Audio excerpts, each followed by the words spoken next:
welcome to my channel. I'm Andri. I am Menopause Andri. Today we are discussing fasting, weight gain and all the lovely things we experience when we come into our more mature years, which incidentally I'm absolutely loving. Are we ready to get started? So this video was requested by Maria Cadropoli, and she says, Andri, do you still fast every day? What is your schedule? Could you do an updated video on it, on what you do to maintain your weight? Okay, there's a lot of questions here. So I still fast. I have been fasting for years, so I'm always doing some sort of fast. I fast naturally. I'm not a breakfast person. Now we know we say breakfast is to break your fast, but we know what we're referring to. So I'm not really a morning person. I can go off to the gym quite happily, work out on an empty stomach, don't feel hungry, don't feel fatigued, don't feel any weaker. It's just the way I am and the way I've learned to do it. But honestly, I think I've always been that type of person. Never really liked to eat in the mornings. I am a big eater. When I sit down to eat, I eat. So yes, I still fast, and I have been fasting for a long time. I've done other videos which are always linked down below in my description box if you want to see my whole fasting journey and, you know, me hitting my menopause years and discovering HRT and all the things that I've had to do to change things for me to bring me to where I am now, this very happy person. Okay, so fasting, yes. Now, what is my fasting schedule? I use an app, and I use an app that my son created, which is also linked below. It should be linked below, but I'll check anyway and link it below. It's a free app, but it only works on Apple devices. I put in 16 hours, so I focus on a 16-hour fast. More often than not, I'll go over that. Now, when I'm not so strict with myself, I don't tap into the app at the weekends. When I'm having my more strict moments, when I feel, oh, the pounds are going on, I need to really pull back, things like that, then I am really strict with myself. At the moment, I am being strict with myself because I have been making a lot of sourdough. I have been tasting a lot of sourdough. I have been eating a lot of sourdough, and my body doesn't really work well with a lot of carbs. My sugar spikes, and I know because I get the shakes if I eat too many carbs, too many sugary things, especially not enough protein, not enough fats. My body goes into very shaky, sweaty mode and all of that. So I have to be careful. We really need to learn to listen to our bodies. Our bodies really tell us everything we need to know, that we need to eat, that we don't need to eat. You know, you'll get eczema and things like that. I mean, I know from myself, my body reacts to things it doesn't like.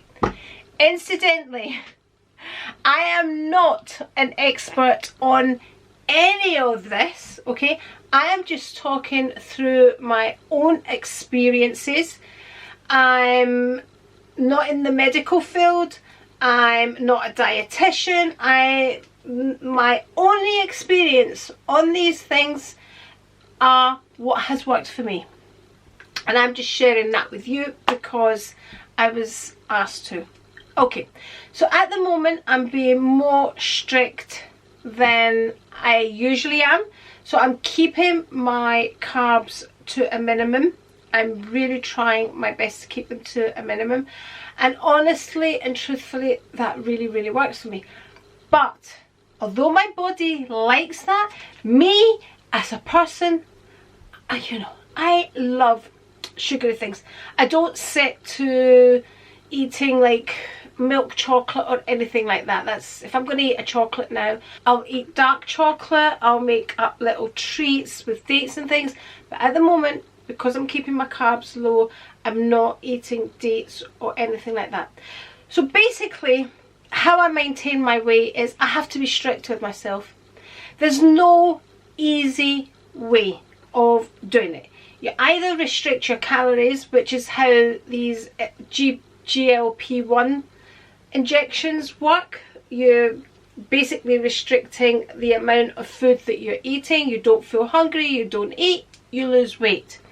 Now, the thing with a low carb diet, what happens with me is, as a hungry person, I kind of don't eat as much. I feel more satisfied, more full, eating less food. So I suppose I'm eating less calories as well. I don't count calories. I can't be bothered with any of that.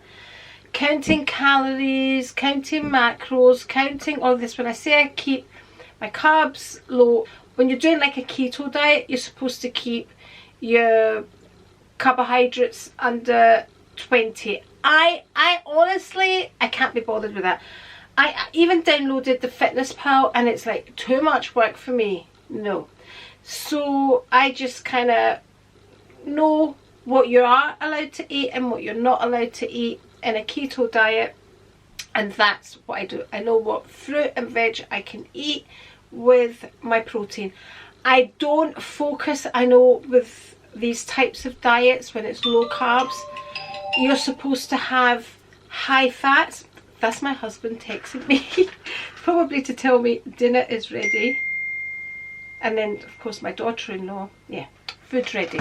Food's gonna have to wait because I'm not interrupting this video again. I've been trying to make this video for weeks, so we are going to continue. So I was saying, you're supposed to have high fats. I don't do any of that. I just concentrate on basically keeping my carbs low and eating until I'm full and then not eating again. Today I went to the gym. I did 3 classes. I then went to the hairdressers. I came in and at that point I was hungry. At this point I was on coming up nearly to 24 hours fasted. So I just got some yogurt. I put my collagen powder in it. I threw some nuts in it and I just ate that. And honestly, at the moment, I don't feel very hungry, which is why my husband texted me to come down to eat. I'm not running down. So I'm hoping to build up a bit more of an appetite. I really, when I do this keto diet, I just don't feel hungry. Now, I've been avoiding sugary stuff for a long time because again, I know that doesn't work for me. You know, like I used to eat, if you've been here with me for a while, you think back to years ago, you know, my shopping would be full of crisps, would be sweets, and because I was the type of person that didn't really have to worry about what I was eating. But as soon as I hit the menopause, it all changed. The belly started. I couldn't understand because, you know, like everybody says, I hadn't changed anything. I was still exercising. I was still eating the same things. I was still moving, doing everything, but I was getting a belly. And I started doing research. I started doing my HRT, my hormone replacement therapy, and then I had bloods and things didn't come up as I wanted them to. So I changed my diet, and that is the best thing I have ever done. And I was really, really, really strict with that diet. I had lost all the extra weight that I had put back on. When I go on the scales now, I'm a lot heavier than I used to be, but I am quite a muscly person as well. I work out a lot, so you know, when you see these pictures of people, you know, you see 2 people, one that exercises and one that doesn't exercise, but they're both the same weight, yet the one that doesn't exercise looks bigger. You know, we've got to remember all these things as well because we are all a lot different. I kept getting bloods done. I think it was for about 4 years, and it was still, had to be careful, had to be careful. And then the last time I went and got my bloods done, they were fine. Doctor says, look, they're fine. It's just the way you are, blah, blah, blah. You don't need to come back. And it was like, ah!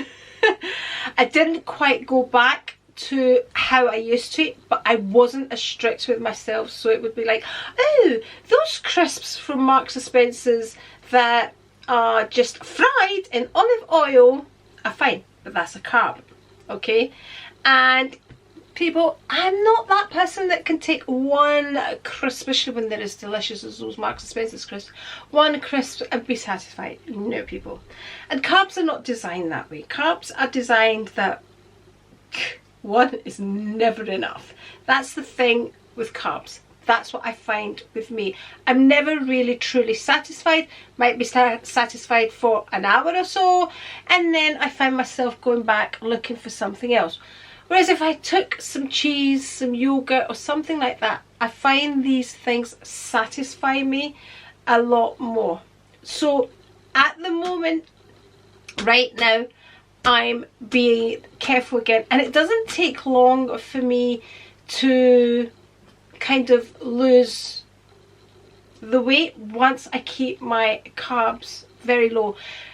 I think I probably go into ketosis a lot quicker because I fast, I exercise, and I wasn't really taking high carbs anyway, she says, eating sourdough and crisps. So yeah, I still have to watch everything. If I don't watch, the weight literally goes like that. I can literally put on 7 pounds in a week. Honestly, if I have all high carbs at a weekend and I weigh myself on the Monday, the scales go up. And I know we shouldn't really look at the scales, but I don't really need the scales to tell me. I know by looking at myself, I know the way my clothes fit, I know my body. I don't really need the scales to tell me that I've put on weight. Yeah. I have to watch what I eat. I have to, basically, that's it. I have to watch what I eat. Now, this week, because I have kept my carbs so low, I have been able to fast a lot longer. But I will add here, at the beginning of the week, I wasn't well. I wasn't feeling well. So at the beginning of the week, I did like a 36-hour fast because I wasn't feeling well. And that's your body's natural way of healing itself, is it kind of makes you not hungry. So you're naturally fasting. So for 36 hours, all I had was water, I think, because I wasn't well. I spent all of Monday in my bed. Tuesday, I still didn't get my appetite back. My appetite's back, but because my carbs are low, I think on the Tuesday I ate, is it the Tuesday or whatever, when I started eating again, I had one avocado that day, and that filled me up. And that's made it easier for me to kind of just stick to the low carbs, and that's what I've been doing at the moment, because I have gained weight and I will gain weight if I'm not careful. And this is me being totally honest with you. I could stand up and say, yeah, that's easy, this is me, no, it's not easy. I exercise like an absolute freak. Exercise alone doesn't make you lose weight, I can assure you of that. I exercise a lot, and it takes a lot of exercise to go through the amount of calories that we are actually eating. So don't look at exercise for weight loss, look at exercise for your health benefits, for a healthy body, a younger looking body, an investment in your future self. That's what exercise is for me. And the other thing is for your mental health as well. The 3 days when I wasn't well, those of you that follow me on my daily vlogs, you will have seen me, I've said on the vlog, I need to go for my own mental health. I was here, I hadn't exercised for about 3 days, whatever it was. I think it was only 2 days, and I went on the 3rd, I can't remember. But it just, I need to go for my own mental health, and I just went and I exercised myself. I normally have a lot of friends at the gym that I exercise with. I do a lot of classes, I do a lot of high rocks classes. I'm always surrounded by people, but because I wasn't well, I just needed my own space and for my own mental health, and I went and exercised. So exercising is more an investment within yourself, not as a diet. For me, that's the way I look at it. And that's the same way I look at fasting. I don't think fasting alone is enough. You know, if you're fasting and then sitting, eating all the wrong things, that's not going to help you. If you're fasting, you know, for 16 hours and then you sit and eat all your calories in one meal, that doesn't work. And that could easily be done if you're just eating carbs. Whereas if you're keeping your carbs low and you're eating your proteins, I mean, for me, what I eat just now, I'm going to go downstairs. Rico's made a delicious barbecue. I've asked him now, Rico, if you don't know, my husband's a chef. He prepared a lovely dressing of tomato puree, honey, herbs, garlic, all the lovely stuff to put on the chicken, and it would have been absolutely delicious. And I looked at it and I says, Rico, I'm not eating that. Please don't put that on the chicken because it's got honey in it. I really don't want to spike my insulin levels. I'm trying it at the moment. I'm working at it till I get to where I want to be, and then I still need to be careful, because the minute I am not careful, oof, it all goes out the window. The other question is, I've been asked through my private messages what I think of these GLP1 injections. I think for those people that really need them for health reasons, I absolutely agree with them. I don't see a problem, because when you weigh up the pros and cons of taking these, then absolutely go for them, and they seem to be working for the majority of the people. Where I disagree with them is when people of average weight take them. You know that thing, everybody wants to lose a few pounds before they go on holiday. Yes, to me that is your easy option.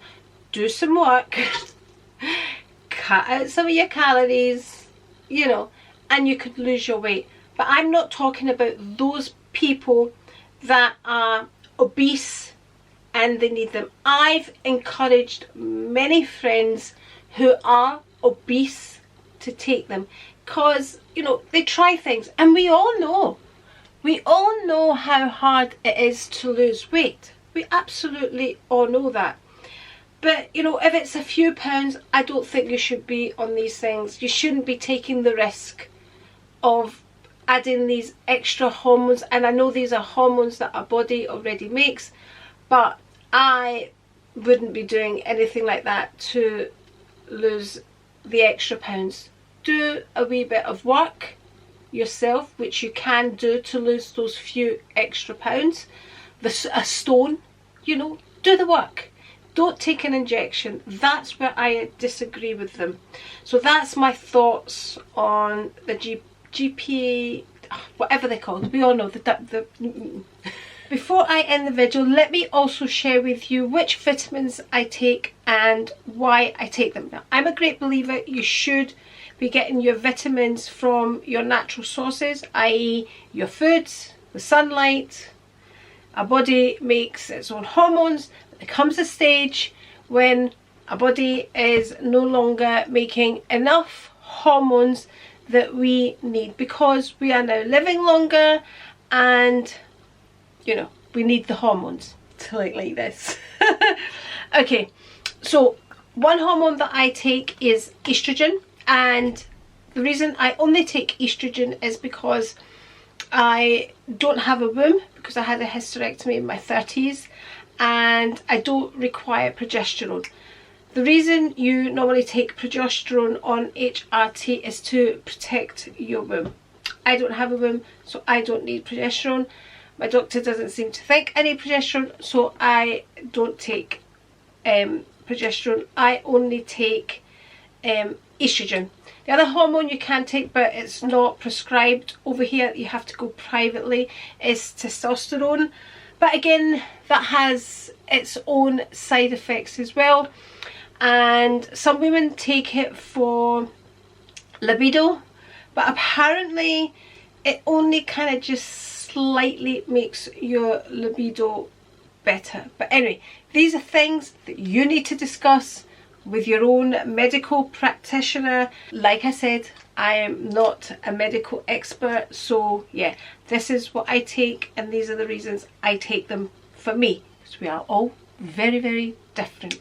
So estrogen is HRT that I take, and that's just one that I rub onto my thighs.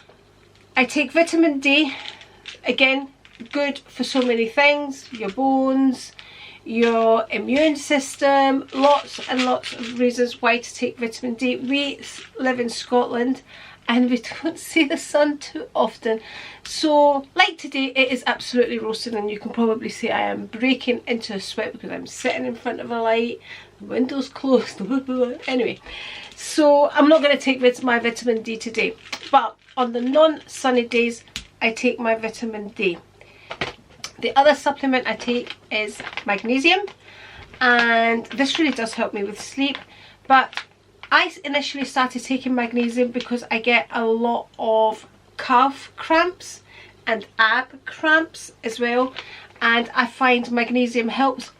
But more importantly, well, not more importantly, but it also helps with your sleep. And sleep is very important, because sometimes women going through the menopause struggle with sleep, and when you have poor sleep, it's, you know, it's bad for losing weight, it's bad for a lot of things. So sleep is very important, magnesium, and that's why I take that. The more recent supplement that I have started taking is pure creatine. Now, this was a supplement that most of us associate with bodybuilders. It is not a steroid. This is something our body makes naturally, but research shows, and there has been a lot of scientific research done on this, that it is good for so many things. So I just take 1 level teaspoonful every day after my workouts. It's supposed to help with muscle recovery, it helps with brain health, it helps with your bones, muscles, lots and lots and lots of things.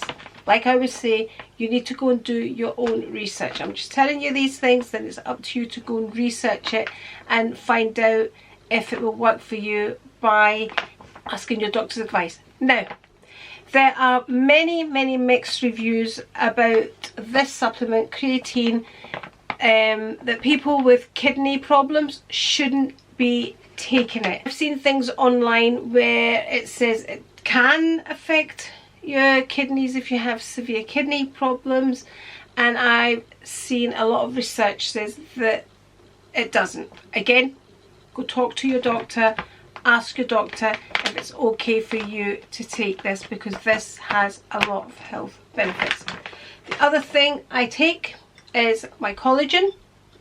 Again, this helps your hair, your nails, your skin, lots and lots and lots of things. It's also a protein, so I add this to my yogurt, so it lifts my protein that I take. But this, I think when you look into the type of protein this is, there's something missing out of it, so it's not like taking a protein drink. This is like some sort of element missing out of this protein, but it's still a protein and it still promotes your protein intake.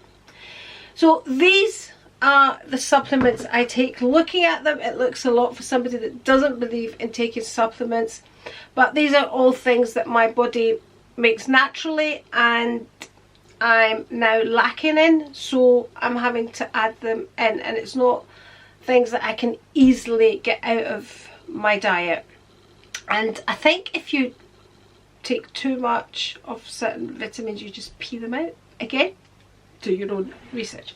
So I thought I would just add that. So just to summarise, okay, Be careful where you are getting your calories from. Where you get your calories from makes a big difference, because the wrong foods can create inflammation and sugar spikes. So the first thing I would say to you is be careful where you're getting your calories from. Avoid processed foods and sugary foods. And you're finding a lot of processed foods, they remove the fat, because that was the old school of thought, and add more sugars to make them taste better.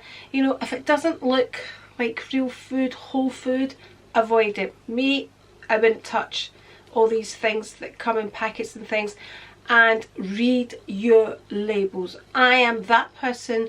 When I go shopping, I read the labels. It's normally my husband that does the shopping, but when he brings it home, I read labels. The other thing is, with regards to exercise, I did speak about exercise and saying exercise is not about weight loss, and it is about gaining muscle, toning your body, strengthening your body. So focusing more on weight training, and I'm not talking about big heavy weights. You can use your own body weight things, even things like squatting. Doing things like that is so much better for us at this age than the high intensity. I do high intensity. I've always done high intensity, but I've always done strength training. I've always worked out. So my workouts have always been quite balanced. So, you know, I don't do as much high impact. Like, I don't do as much running as I used to. I still do, but not like I used to run. You know, I could run a 10k, jump into a class, do a step class, then do a weights class. You know, I wouldn't do that now. I couldn't do that now. Not run a 10k. I still do all the others. But yeah, concentrate on strength training, using weights that are ideal for you, and incorporate walking as well. And yeah, I hope, Maria, this has answered your question. It takes a lot of work. Menopause has a lot of benefits, but not when it comes to weight gain. You know, if you get your HRT right, you continue to exercise. You know, we've got to look after our muscles at this age. We've got to look after our bones at this age. You know, this age is a fun age. I'm loving it. I would never have believed, if somebody had told me that when I was 40, that being 60 could be this fun. I would never have believed it. So thank you very much for watching. If you have any more questions, please leave them down below. If you would like to see any more videos from me, as always, I shall link one here and here. And if you're not already subscribed, it's the A right here. And I'll maybe catch you on one of them or the next one. Bye!